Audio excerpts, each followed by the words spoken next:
मरहबा collection mall, readymade कपड़ों का भरपूर खजाना। Jeans pant, T shirt, cargo pant, night pant, बच्चे और बच्चियों के लिए अच्छे खूबसूरत और उम्दा ड्रेस। पता याद रखें, जमुर हाई स्कूल मेन रोड, जैतून हजीन मस्जिद।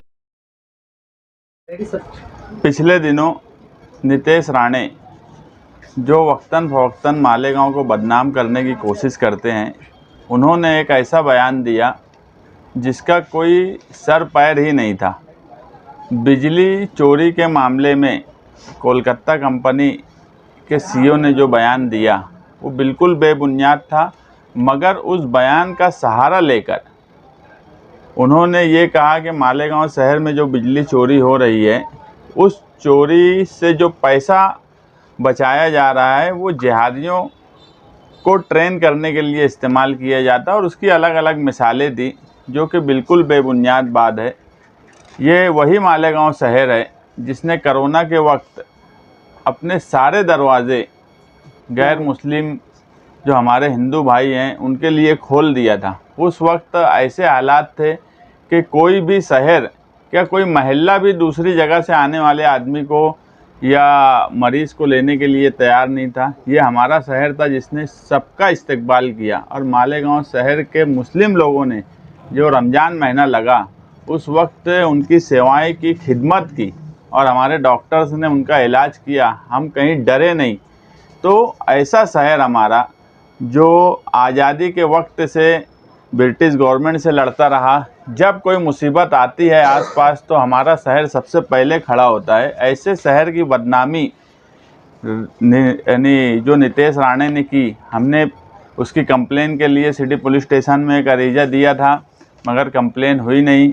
हमने अभी एडिशनल एसपी, डीवाईएसपी प्रांत और कलेक्टर ऑफिस में भी भेजा है कि उनके ऊपर कंप्लेन ली जाए, और जो कलम उनके ऊपर लगती है उस सब कलम का हवाला दिया 153A और 153B, 504, 505 और 295A, इस तरह की कलम लगे। अगर नहीं लगेंगी तो हम 156 से कोड मार्फत उनके ऊपर गुना दाखिल करेंगे।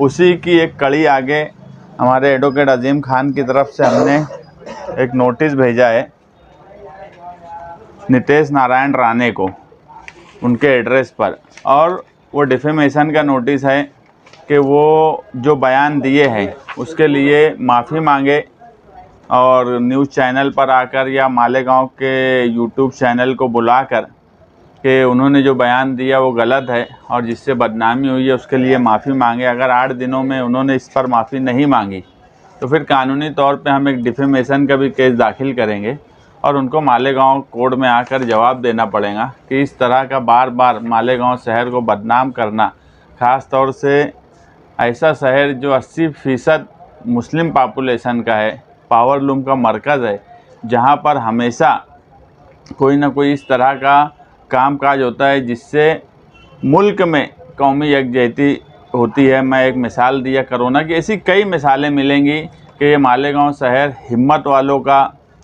और दिलेर लोगों का शहर है। ये ना कभी कहीं डरा है और ना कभी डरता है। मैं एडवोकेट अजीम खान, एडवोकेट तौसीफ़ और हमारे दूसरे जो उनके साथ में काम करने वाले लोग हैं जो इसमें हमारी मदद कर रहे हैं, मैं सभी का शुक्रिया अदा करता हूँ कि वो ऐसे नालायक आदमी जो बार बार मालेगांव शहर की बदनामी कर रहा हो, ये डिफेमेशन के शान हिंद निहाल अहमद की तरफ से दाखिल किया जा रहा है। मगर मैं ऐसा मानता हूँ कि मालेगांव शहर की 10 लाख की पॉपुलेशन, हिंदू मुस्लिम मिलाकर, ये सबकी तरफ से ये केस है, क्योंकि ये पूरे शहर के हर फर्द की बदनामी करने की कोशिश की गई, मालेगांव शहर की बदनामी करने की कोशिश की गई। शान हिंद एक नाम है जिसकी तरफ से हम डिफेमेशन का केस दाखिल कर रहे हैं और पुलिस स्टेशन में एफआईआर के लिए गुजारिश कर रहे हैं। मगर ये सिर्फ ये ना समझा जाए कि ये शान हिंद का केस है, ये मालेगांव शहर के हर मर्द ख्वातीन की तरफ से दाखिल किया जाने वाला केस है, और इंशाअल्लाह इसका रिज़ल्ट अच्छा आएगा। मैंने एडवोकेट अजीम खान से भी बात की, उन्होंने कहा कि हमारा केस मजबूत है। आज अगर सलमान अजहरी साहब, जिन्होंने कोई नाम नहीं लिया, सिर्फ एक शेर पर उनके ऊपर गुना दाखिल हो जाता, बम्बई ATS गुना दाखिल कर लेती, गुजरात ATS गुना दाखिल कर लेती, जबकि उन्होंने किसी का नाम नहीं लिया। एक शेर था, उसको अलग अलग तरीके से अलग अलग लोग अपने तौर पे देख सकते थे, समझ सकते थे। कोई समाज का नाम नहीं लिया, किसी फ़र्द वाहिद का नाम नहीं लिया। लेकिन अगर कानून से ऐसे लोगों पर केस हो रहा है तो जो लोग बार बार नाम लेकर बदनाम कर रहे हैं, ऐसे लोगों को कानूनी सबक मिलना चाहिए।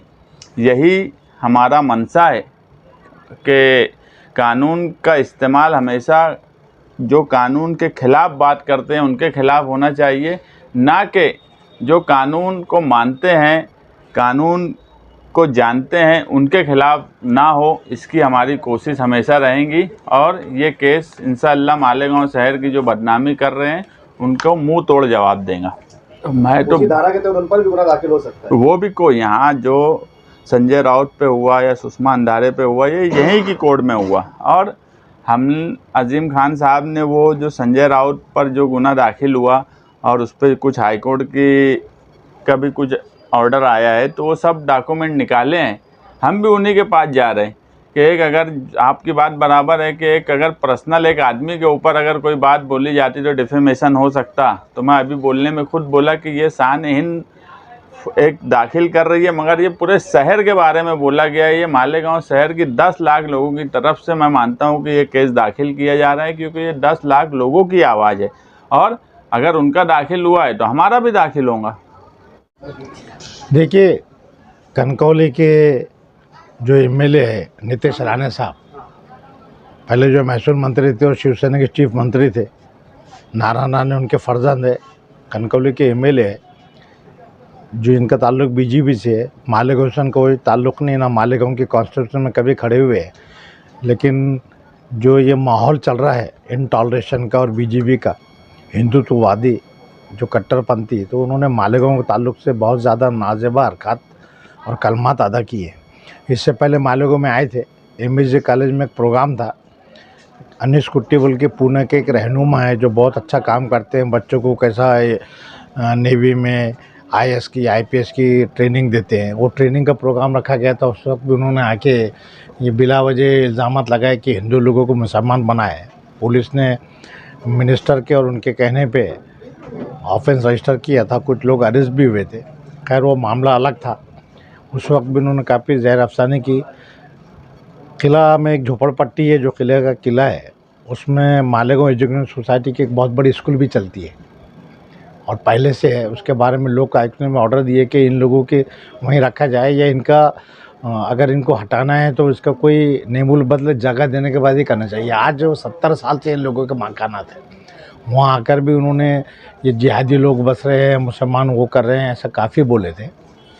कुछ लोगों ने उसके ऊपर इख्तलाफ भी जाहिर किए थे, लेकिन मामला जिधर का उधर हो गया। अभी हाल ही में जनवरी में और दिसंबर में उन्होंने मीडिया को इंटरव्यू दिए और उसमें ख़ास तौर पर मालेगांव को मिनी पाकिस्तान का है और मालेगांव के जो मुस्लिम अवाम है ये जिहादी है, लव जिहाद करते हैं। और एमएससीबी की जो चोरी हुई है, ये 300 करोड़ की हर साल चोरी होती है, ऐसा झूठ बोले हैं।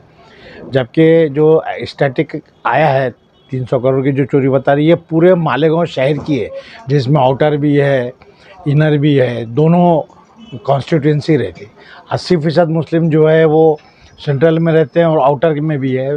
और कारपोरेशन हुदूद में जितने भी देहात है, सब जगह का औद्योगिक रेसिडेंशियल पूरा टोटल सर्वे करके उन्होंने बताया कि ये एक ऊपर नहीं बोले, लेकिन उसके ऊपर उन्होंने इंटरव्यू लेके बताया कि ये 300 करोड़ जो ये मुस्लिम लोगों ने खा गए, चोरी की, और ये पैसा जिहाद के लिए इस्तेमाल किया, लो जिहाद वो जिहाद, और इन सब लोगों को पाकिस्तान बताया। दूसरा झूठ बोले कि भाई मालेगांव में ये हिंदू लोगों को ख़त्म कर रहे हैं, इनको कटवा रहे हैं, गौ सेवा संघ को भी लड़ाई झगड़ा कर रहे हैं, जबकि उल्टा आता है। गौ सेवा संघ लोग वाले जो है उल्टा वो कुरैश बरादरन की गाड़ियाँ जब्त करते हैं, किसानों की गाड़ियाँ जा रही है वो भी जब्त करते और बताते हैं कि ये कुरैशियों की है। मतलब आगरा रोड से धुले से कोई भी गाड़ी आती है तो वो समझते हैं कि मुसलमानों के एरिया में आ रही है, हालांकि गैर मुस्लिम की रहती है, व्यापार के लिए रहती है। मुख्तलिफ बाज़ार में सटाना, नांदगांव इधर उधर जाती है, लेकिन वो भी ये ज़ुबा करने के लिए ऐसे जानवर बताते हैं।